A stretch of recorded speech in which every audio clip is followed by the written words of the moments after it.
Hello everyone, and welcome to another Dialogue Concept Analysis, a series of videos where I discuss about upcoming dinosaur concept arts released for Evrima. Today we will explore the Therizinosaurus, its real-life counterpart, how it was in Legacy, and how it's going to be in the future. So without further ado, sit back and enjoy the video.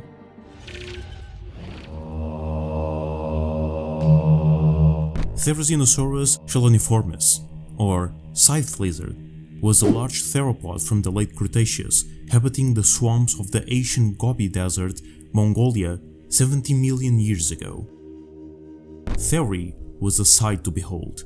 Growing up to 33 feet long and 16 feet tall, this feathered monstrosity was by far the largest member of the Therizinosauridae family, a group of mostly large feathered dinosaurs known for their long necks and large claws.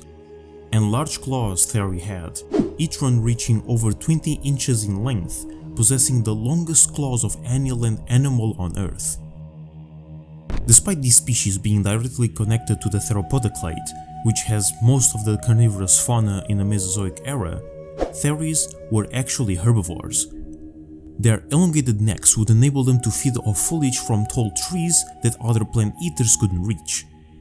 Their massive blade-like claws were an extremely dangerous weapon, and even though it would be occasionally used during feasting, their main purpose was defense against predators. Their relatively robust arm structure and the length of their claws suggest that direct hits from Theris' forelimbs were severely devastating, causing deep wounds and lacerations to their victims.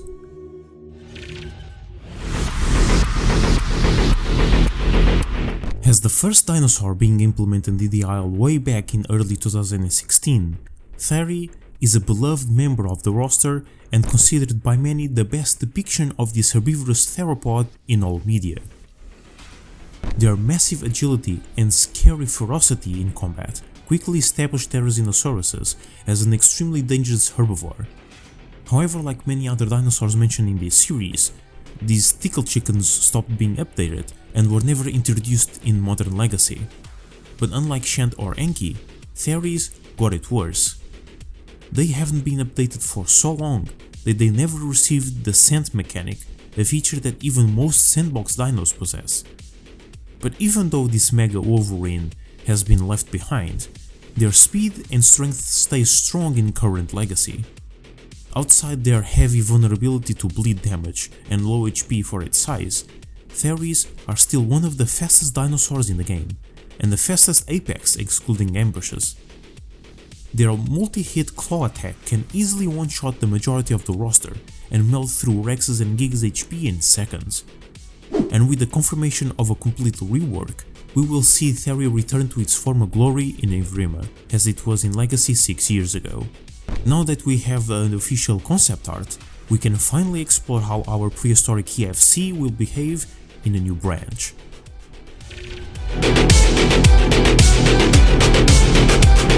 Afterthought seems to focus on emphasizing Theris' claws on its rework, in and out of combat. Their strength is displayed by this gruesome depiction of the specimen impaling a Dilophosaurus, followed by being completely split in half in a very gory fashion. In fact, Theris are shown impaling victims multiple times, suggesting that there will be a piercing attack which can pin small creatures.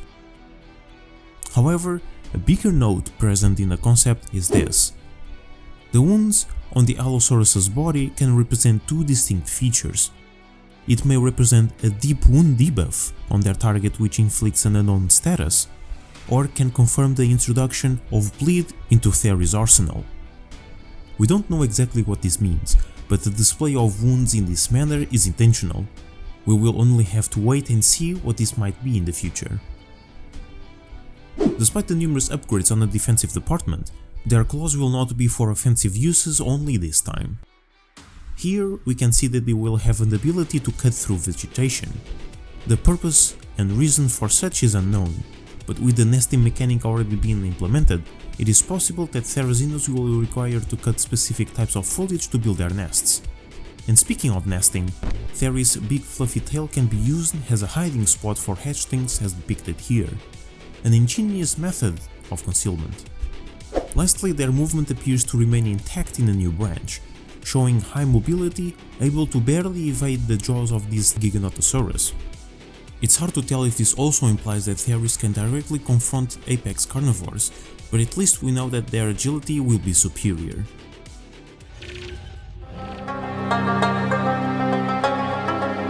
By filling the high damage, high mobility apex niche, Therizinosaurus provide an hefty challenge to apex carnivores and large theropod groups alike, so it won't be surprising seeing them being introduced only after some apexes appear in Evrima. However, for that to work, carnivores would have to require a big incentive to risk fighting one of those. The most likely source of motivation for such will probably be related to the diet system, but it's way too soon to speculate what exactly though. The presence of multiple functionalities attributed to its most iconic physical feature adds mechanical complexity to Theris, creating a skill curve that separates good from bad players, rewarding the ones that possess the knowledge while also giving predators the opportunity to spot easier targets to hunt. The tail bush hiding its young is a very ingenious idea at first, but it can instantly become predictable, turning it into a detriment rather than a safety measure. Although Afterthought can easily fix this by making the fluffy tail also be able to protect their offspring from incoming damage. The most confusing part of this piece, however, is the Theri cutting through vegetation.